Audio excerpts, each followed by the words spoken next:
आपण आरोप नाही करत बरं का कोणावर. आपल्याला आपल्याच जातीला नाव ठेवायची गरज म्हणजे नाव ठेवायची सवय मला नाही. माझं एवढंच म्हणणं आहे, एवढंच ऐका फक्त शांत चित्तानं.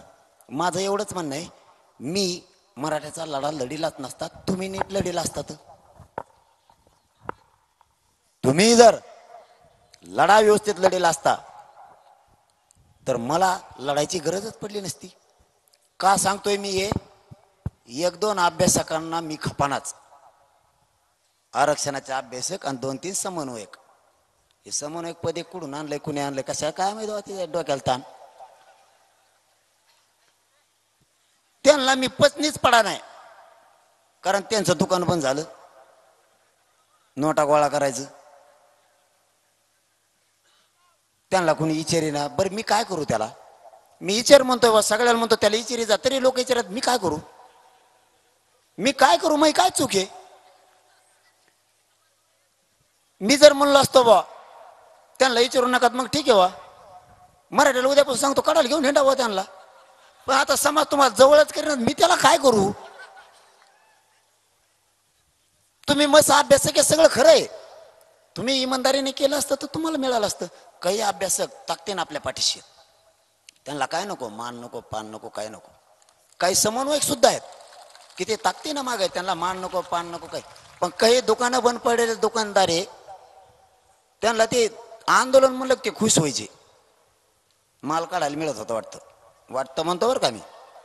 ते खुश व्हायचे. त्याचं दुकानच बंद पडल्यामुळे ते मायावर असं जळायला लागले की भयानक. मला काल माहिती मिळाली, सरकारनं काही समन्वयक जवळ धरलेत आणि काही अभ्यासक. अँब्युलन्स कुठे शिगे? कुठं? ही इथं येऊन त्या उचलून आणा, इथं ही इथं समोर आणा ना उचलून. अरे उचलून आणा, ही अँब्युलन्स इथं आहे. मा हात दिसतोय का? इकडे या, छत्रपती शिवरायांच्या पुतळ्याकडे या, तिकडे सरळ येऊ दे त्या बाजूनं, मीडियाच्या पाठीमागून घ्या. तिथं ते अँब्युलन्स उभा आहे, तिथं डॉक्टर पण आहेत, घ्या उचलून. सगळे खाली बसले तर सगळ्याला हवा लागती, हवा लागते सगळ्याला खाली बसल्यावर,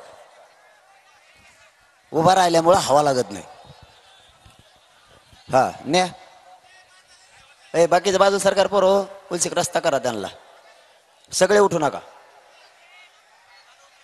ॲम्ब्युलन्स मध्ये डॉक्टर पण आहेत, जागेवर इलाज करते ते लगेच. आणि बाजूला न्यायचं असलं तरी न्या, सरकारी रस्ता करा. जाऊ द्या जाऊ द्या, न्या उचलून न्या रे, चलून नका देऊ त्यांना.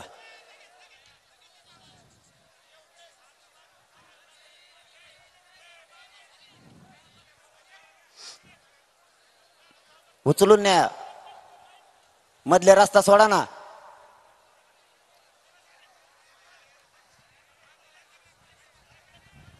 ठीक आहे, हॉस्पिटलला जर न्यायचं असलं तर घेऊन जा, डॉक्टरांना म्हणा. चला जाऊ द्या, त्यांना रस्ता मोकळा करून द्या, जाऊ द्या, जा घेऊन.